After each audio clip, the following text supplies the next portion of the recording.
Diabetes. Hindi ko rin alam. Basta lumitaw na lang ng ganun.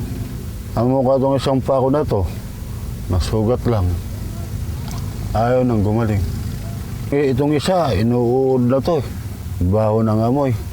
Ano ko na lang na ganun talaga ang buhay, Kap. Wala na akong magawa. Ganito na lang. Pero kung ganito ang buhay mo, wala na. Mas maganda patay ka na. Minsan, umiiyak ka na lang. Gustong mayakap ang mga kapatid niya. Gustong makita. Sa kalagayan na ngayon, talagang gustong makita yung mga kapatid niya. Paano pang hanapin? Di mo alam kung buhay pa sila. Patay na.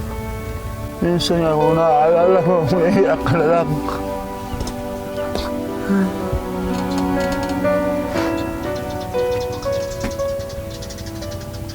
Maya-maya pa, animoy imahe si Mang Jose ng isang sundalong sugatan sa laban.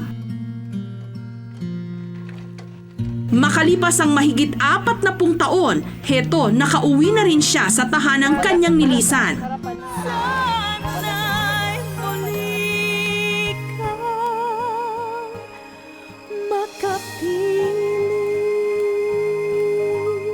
Kung kabataan lang daw ni Mang Jose ang pag-uusapan, wala na raw siyang mahihiling pa. Kumbaga sa bunga ng puno, hitik na hitik ito sa masasayang mga alaala. Ngunit ang lahat ng mga maliligayang kabanatang ito sa aklat ng kanyang kasaysayan, binaligtad ng kapalaran nung dapuan siya ng matinding karamdaman. Diabetes. Hindi ko rin alam. Basta lumitaw na lang ng ganun. Ang mukha itong isang pako na to, nasugat lang. Ayaw nang gumaling. Itong isa, inuud na to. Baho ng amoy. Aminado si Mang Jose, naging pabaya siya sa kanyang kalusugan. Alak, sigarilyo, sugal at babae, samut-saring bisyo raw ang kinahumalingan noon ni Mang Jose. Kaya naman sa kalagayan niya ngayon, abot langit ang kanyang pagsisisi. Ano ko na lang na ganun talaga ang buhay, Kap. Wala na akong magawa. Ganito na lang. Pero kung ganito ang buhay mo, wala na. Mas maganda patay ka na. Minsan, umiiyak ka na lang. Pero higit pa sa sakit ng pagkaputol ng kanyang mga paa, ang sagad sa buto niyang pangungulila sa pamilyang iniwanan niya sa probinsya ng Catarman, Northern Samar, mahigit 40 taon na ang nakararaan. Kwento ni Mang Jose, nagsimula raw ang lahat nung namatay ang kanyang ama. Nagtampo lang ako dahil sa namatay ang tatay ko, mag-asawa lang nanay ko. Upang iparamdam raw sa kanilang ina ang kanyang matinding pagtatampo, lumayas si Mang Jose. 10 taong gulang lang siya noon nung mula Catarman, pumunta siya sa pier ng Tacloban. Doon, nagtago-tago lang ako ro. Hanggang umabot ako ng Manila. Pagkalipas ng ilang taong paninirahan dito sa Maynila, maagang pag-aasawa ang naisip na paraan ni Mang Jose para takasan ang madilim niyang nakaraan. Dito niya nakilala ang kanya na ngayong may bahay na si Salome. Lahat ng sakripisyong nagawa ko, lahat ng kahit na nakakayaman, talagang ganun ginagawa ko. Hindi man ako nagre-reklamo. Dahil kasi mahal ko first love ko siya. Hindi ko mapabayaan Kahit na nahirapan ako, tinitiis ko. Ngayon, matanda na si Mang Jose. Sa mga panahon daw na binabangungot siya ng masasayang alaala ng kanyang mga kamag-anak sa probinsya, inaaliw na lamang niya ang kanyang sarili sa pagtingin sa kanyang mga apo. Ngunit sa gitna ng kanyang mga ngiti, hindi maitago ang tunay na nilalaman ng kanyang kalooban. Gustong mayakap ang mga kapatid niya. Gustong makita. Sa kalagayan na ngayon, talagang gustong makita yung mga kapatid niya. Paano pang hanapin? Di mo alam kung buhay pa sila. Patay na. Minsan nga kung naaalala mo, umiiyak ka na lang.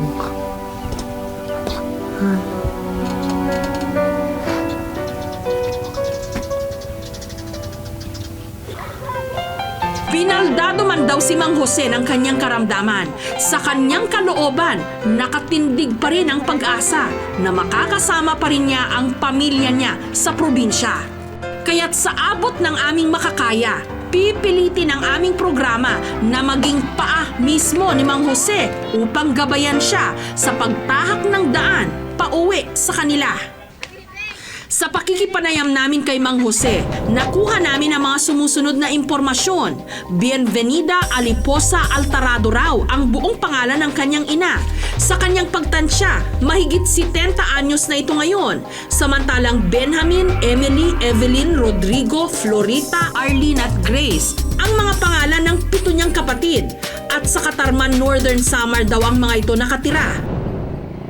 Sa pakikipag-ugnayan naman namin sa lokal na pamahalaan ng Katarman, nalaman namin na dito pa nga rin sa kabisera ng Northern Samar naninirahan ang 2 sa 7 niyang mga kapatid, sina Grace at Florita.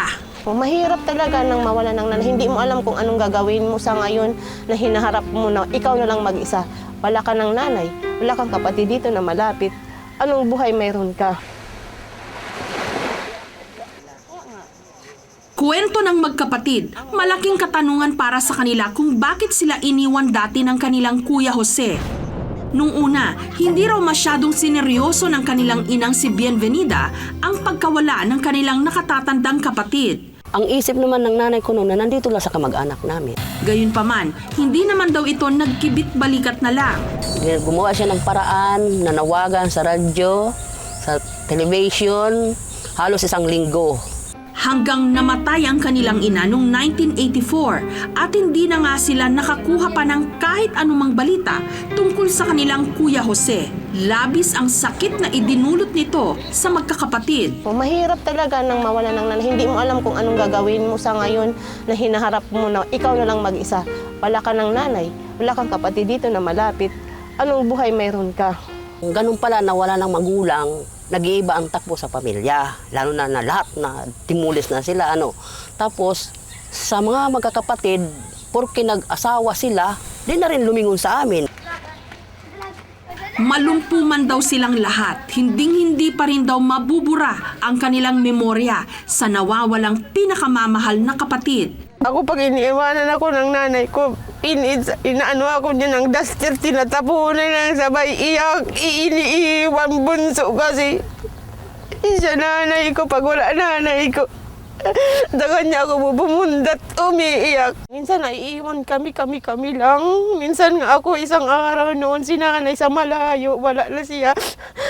Muntik na ako malubog sa sa dagat kasi hindi ko yun alam. Kaya naman upang matuldukan na ang kanilang pangungulila, kami na mismo ang gagawa ng paraan upang muling magkita-kita ang magkakapatid. Madilim pa ang gabi nung binalikan namin ang mag-asawang Jose at Salome para personal silang samahan pauwi ng Katarman, Samar. Hindi inalintana ni Mang Jose ang hirap na pagdaraanan niya para lang makabiyahe. Kalat na ang liwanag nung narating namin ang paliparan ng Katarman. Sa biyahe, nagtatalo ang saya at kaba sa dibdib ng 2. Noong mga oras namang yun, abalang-abala ang magkapatid na Grace at Florita, kasama ang pinsan nilang si Ellie sa pagkukwentuhan. Maya-maya pa, animoy imahe si Mang Jose ng isang sundalong sugatan sa laban. Makalipas ang mahigit 40 taon, heto, nakauwi na rin siya sa tahanang kanyang nilisan.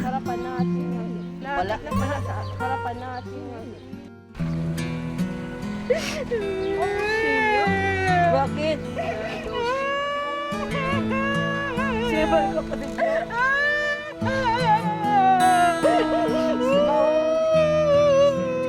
Altarado? Oo. Munoy, libot.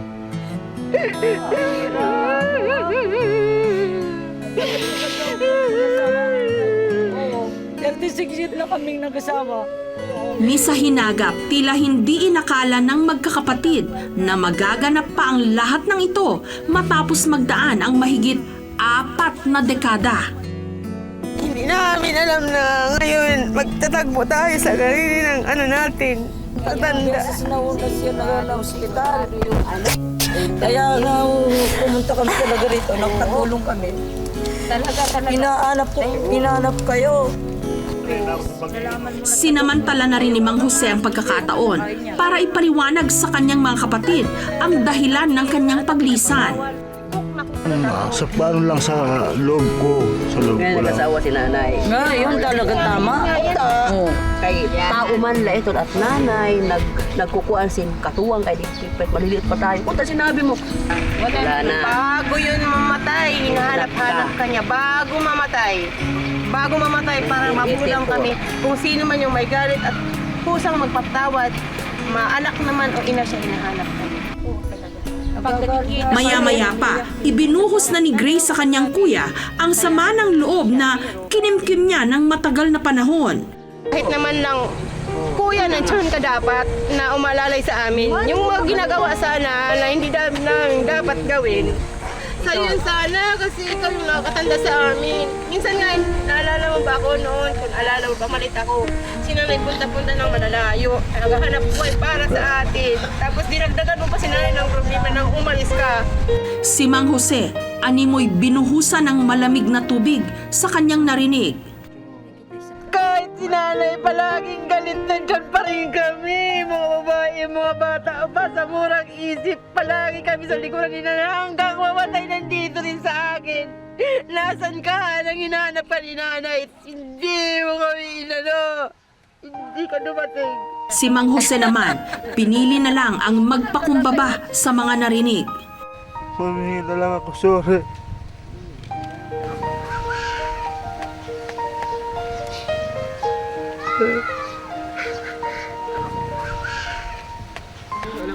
Para maano kayo sa ano.